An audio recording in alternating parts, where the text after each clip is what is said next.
Shailesh. Hi Hitmanshu. Please come in. See, I have made an automatic sanitizer dispenser.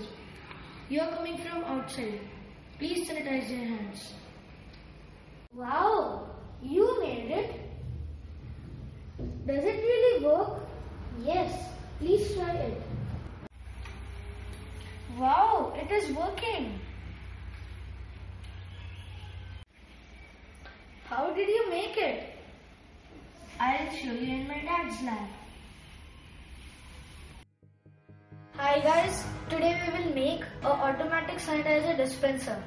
So let's see what we will need.